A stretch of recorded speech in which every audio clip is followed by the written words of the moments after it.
Hi friends, welcome to மாமா of Kavi channel. நம்ம வீட்டு தோட்டத்துக்கு புது செடிங்க வந்திருக்கு. இது ப்ளூ கலர் கனகாம்பரம். இதோடைய இலைங்களை பார்த்தா நம்மளுக்கு டிசம்பர் செடியில் இருக்கிற இலை மாதிரி இருக்கும். ஆனால் இது கனகாம்பரம் தான். இந்த பூ வைக்கிற இடத்தெல்லாம் பாருங்கள், சங்கு இருக்கும். அதே மாதிரி கனகாம்பரம் தான் இது. நம்ம வீட்டு பக்கத்தில் இருக்கிறவங்க வந்து நமக்கு 2 செடி கொடுத்துருக்குறாங்க. வேரோட கொடுத்துருக்காங்க. நான் முன்னும் நடலை இதை. இந்த மாதிரி செடி வந்து உங்கள் வீட்டில் இருந்தாலோ இல்லை நீங்கள் பார்த்துருந்தாலும் கமெண்ட் பண்ணுங்கள்.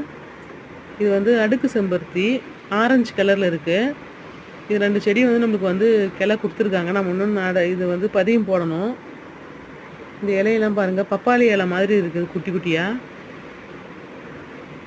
2-3 செம்பருத்தி சேர்த்து வச்சு எவ்வளோ பெருசு இருக்கும், அவ்வளோ பெரிய பூ இருக்குது இதில். இது வந்து நம்மளுக்கு ரெட் கலர் ஒத்த செம்பருத்தி பார்த்துருக்கலாம். அதே மாதிரி வந்து லைட்டாக பிங்க் ஷேடில் வரும். குட்டியாக அழகாக இருக்கும். இது சின்னதாக தான் பூக்கும் செடியில். இது ஒரு செடி கொடுத்துருக்காங்க. நம்ம இது 2 கட்டிங்கும் நம்ம வந்து பதியம் போட்டு